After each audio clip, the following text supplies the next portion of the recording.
Happy Friday, Deuce. Welcome back to the podcast. We almost lost all credibility last night with the Hoosiers putting a scare in for 3 quarters. I sent you a text about 9:45 asking you to delete yesterday's podcast. Good thing we didn't have to go there. Ohio State did not look good for 3 quarters. No, and that's not terribly surprising. First week of the year, they're playing an in-conference opponent, so that's always a little tougher than playing some small school like Elon or something. But it was good to see the second half kind of imposing their physical dominance, and I was surprised to see how much speed they had on the outside actually in the second half. Yeah, some speed did come out in the second half. The one concern I did take away is he did make some good throws. One dropped in the end zone, but I still have concerns about Barrett's arm. Yeah, I do too. It looks very similar to last year. If a team can force him to throw, or a team can get pressure with 4 guys and drop the rest, I think he will struggle. But the freshman running back, J.K. Dobbins, looked awesome. I think they will lean on him heavily this year. And I think they just need some of their wide receivers to get their feet under them. Campbell made some nice plays, also had a huge drop, like you noted. But 3 or 4 guys had 2 catches. He's the only guy with more than 2 catches. I think they need to find someone in the middle of the field that Barrett can rely on. I don't know if it's going to be a tight end or a little slot receiver. He needs some kind of security blanket. I was never that impressed with Mike Weber last year, but the Dobbins kid was impressive last night. I like the way he looks a lot. He looks like a pro running back right now. He does. He looks like some of the Ohio State backs from past. He's built like Maurice Jones-Drew almost. Yeah, he was impressive. Yeah, but it's good find for them going forward. I think they need someone to rely on like that. So we get the win there, and Oklahoma State delivers us our first win. 9 more to go for that over. I like them a lot. I just think that having that veteran quarterback is really key in college football. Well, let's hop into this weekend's action. 2 top 25 teams in action tonight.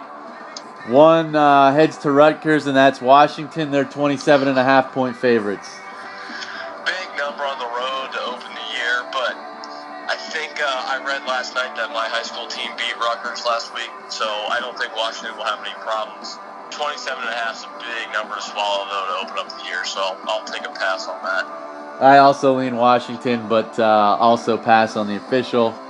Other top 25 team is the Badgers, who we spoke about yesterday, possibly running to the table. They're home against Utah State, 28.5-point favorites. This number is a little more tasty, I think, because it's a home game and a Wisconsin team that has just an enormous line. Playing a smaller team, could get away early. The concern I would have is that Wisconsin does not like to play that run and shoot style, so if they start letting the air out of the ball, you're not going to get your number. Also lean Wisconsin, but agree with your points. So we'll head to Saturday, where full slate of action, starting with Clemson home, 39.5-point favorites against Kent State. Breaking in a new quarterback, I'm sure Dabo's going to want to run up the score, get the crowd hyped. I'm sure he's looking for some points with the pollsters too. Every little thing counts, but I've never been one to eat a 40-point spread. I can't do that either. If anything, I probably lean the dog with Auburn on deck for Clemson.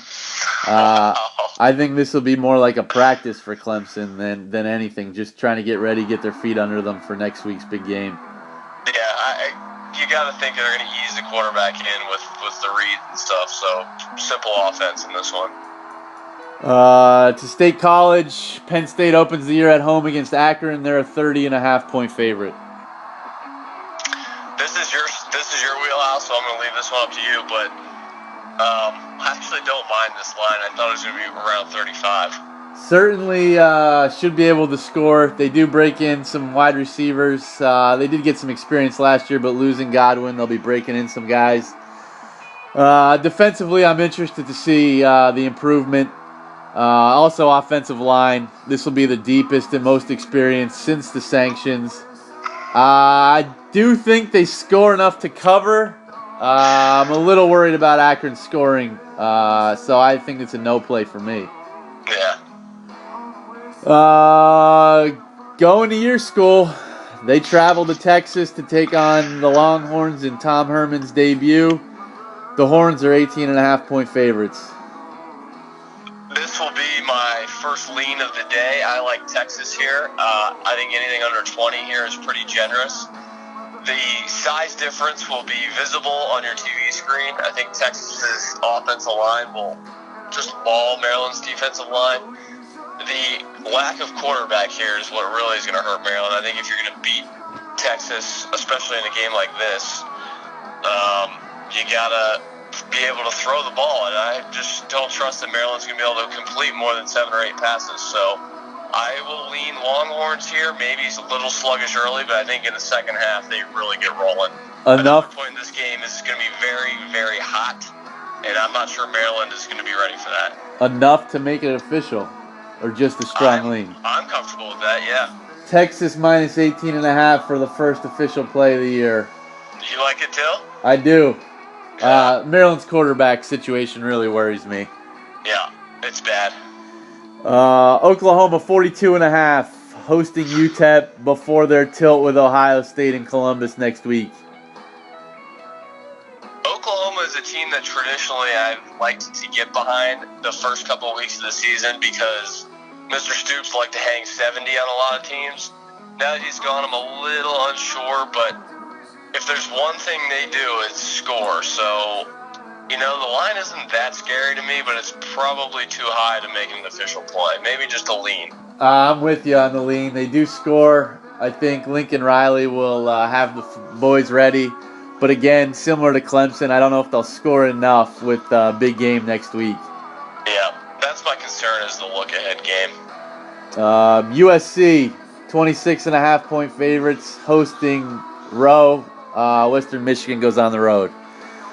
Rowe still's got a really good quarterback-running back combination. I do think they'll be able to score.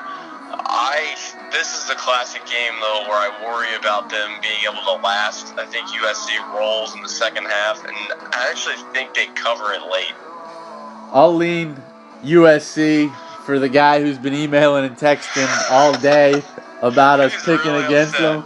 Really upset. But I think the play in this game would be the over, which is 57. I like that, too. Yeah, I think that's a really good pick. Official. I'm okay with the over as an official, yeah. USC Western Michigan over 57. Yeah. Moving along, down south, Georgia, 14.5-point favorites against Appalachian State. The 10-year anniversary of the shocker in Michigan. Call me crazy, but I like App State here, especially getting that hook off of the 14. Georgia traditionally struggles week 1.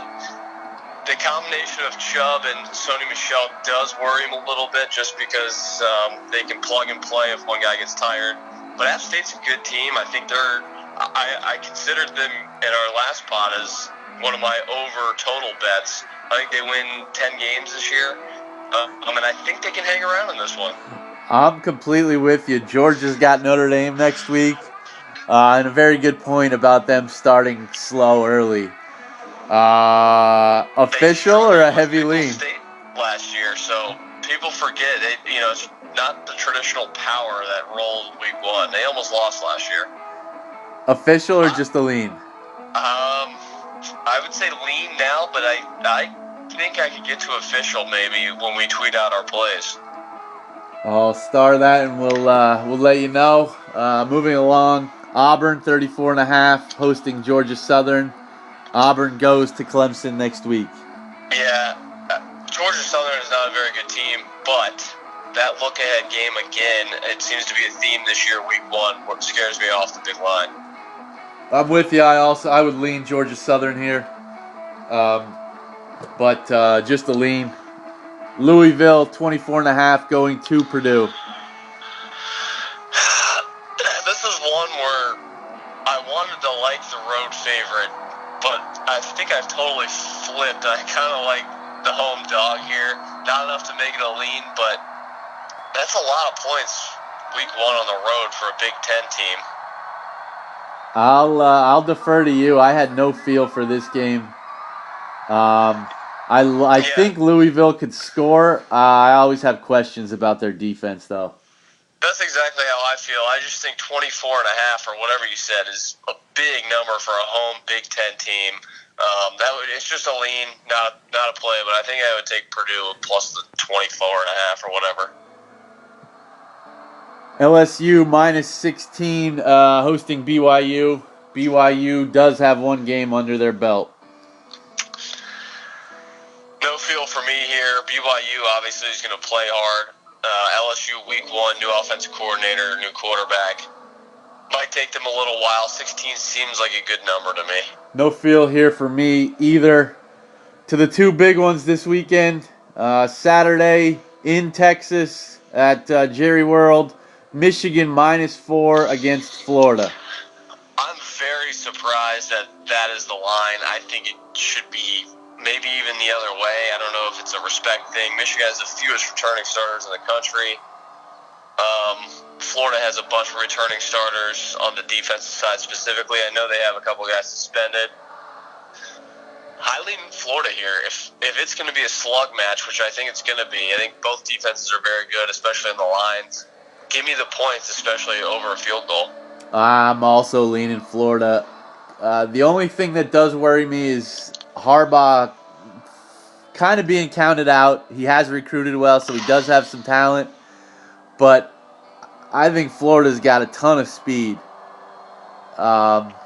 Quarterback situation a little unsettled, but that could be said for both teams. Yes, exactly. So I lean Florida. And the big one in Atlanta Saturday night, Alabama minus 7 against Florida State. God, I flip-flopped in this game 10 times. My gut reaction when I first saw 7 was to say Florida State because I don't think there's a huge talent difference. But man, the Nick Saban against assistants thing is pretty good line. I think he's 8-2 against the spread against his old assistants. That's correct. 8-2 against the spread, 10-0 overall. I could see this being a close game, and then in the fourth quarter, maybe Bama breaking a couple big runs. I love Florida State's defense, but I think Alabama just has a little bit more, so I lean Alabama, maybe a 10-point win, something like that. I like Bama here. Their last 7 big games that they've opened the year with, dating back to 2008. They beat Clemson 34-10. In 2009, Virginia Tech 34-24. In 12, Michigan 41-14. In 13, Virginia Tech 35-10. In 14, West Virginia 33-23. 15, Wisconsin 35-17. And last year against USC, a thrashing 52-6. 6-1 against those spreads. Wow. Good numbers there. I like Bama in this game. I do think Florida State is going to be a player for the rest of the year. But I think Florida State would have been better off getting Bama later in the year. Official. My thought was either Bama official or Bama teaser -1 and Florida +10. I'm on that, definitely. Our first teaser of the year official, Bama -1, Florida +10. Love that. 3 other games of note. Sunday, 2 of them. Virginia Tech -4 against West Virginia in the home of the Hearts. Well, you've been on the Hokies bandwagon, so I don't know if you're clouding my mind, but I think I lean Virginia Tech here. That number seems really low. I also lean Virginia Tech. Just gut feeling. I think West Virginia takes a step back this year. They won a couple games they probably shouldn't have last year, and I think it evens out this year. I would lean Va-Tech. I think I do as well. Other Sunday game, both of these are at 7:30. UCLA -3.5 hosting Texas A&M. My gut says to take UCLA, but God, I hate that hook right there. That hook is just staring me in the face, but I lean UCLA. I also lean UCLA, but I can't do anything with that one, though. I don't trust Jim Mora at all. I hate Jim Mora. He's just not a good coach, especially in situations like this. But Kevin Sumlin has proven that he's not really good in these types of situations either. I think it's a stay away. Agree. And we conclude week 1 Monday night in Atlanta, Tennessee -3 against Georgia Tech. Tennessee's a better team here, but the line has gone down a little bit, even though the public is betting on Tennessee. I think Georgia Tech's offensive style is tough to prepare for. I don't know. This is a big year for Tennessee. I can see an in-season coaching change, so I'm going to stay away from this one. I like Tennessee in this game. I think you made a good point in preparing for Georgia Tech, but Tennessee has had all summer. Tennessee's got a great defensive coordinator. I think Tennessee's defense will win this game and cover the 3. That line is low, though. The line does worry me. I thought it was going to be a touchdown. I'm hoping that maybe it's because it's almost a home game for Georgia Tech.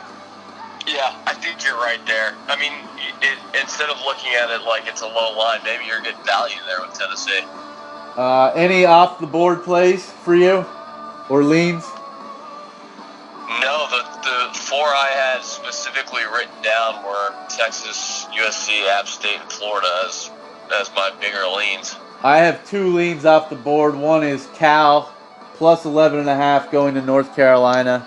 North Carolina breaking in a bunch of new players.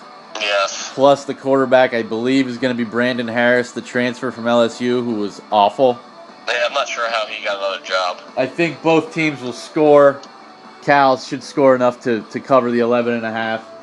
And the other one, Vandy -3 hosting Middle Tennessee State.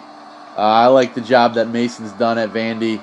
I think that this Vandy team is way better than Middle Tennessee State, so Vandy -3. I like that one as well, actually. Now that you bring that up and I'm looking at it, I like Vandy as well. Official or just a lean? I would go official on that one.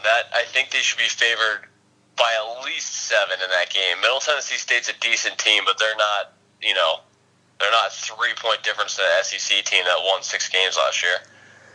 The officials I have, Texas -18.5. USC, Western Michigan over 57. A tease with Florida +10, Alabama -1, and Vandy -3. I like that. One more game of note. What are your thoughts on differences home team, the Syracuse Orange -46.5 against Central Connecticut? Is that the biggest line in school history? It has to be. There's no way Vegas trusted McNabb with that kind of spread, so this has to be it. Just wanted to throw that out there for the listeners, a team to watch. So they'll be 1-0 in upstate New York. Yeah. With Middle Tennessee State coming to town, followed by Central Michigan. Could be a 3-0 start for the Orange. The buzz will be tangible at that point. And then they follow that with a trip to LSU. Oof. Great job by you this week. Always great to get college football back underway. Yeah, this is the official start for everybody. Golf clap to the host today, and let's keep an eye on DJ, who is tied for the lead early in Boston. We'll talk to you next week where we get to delve into the NFL, recap the Dell Technologies, and the college football week that was. Sounds good, buddy. Talk to you soon. All right, man. See ya.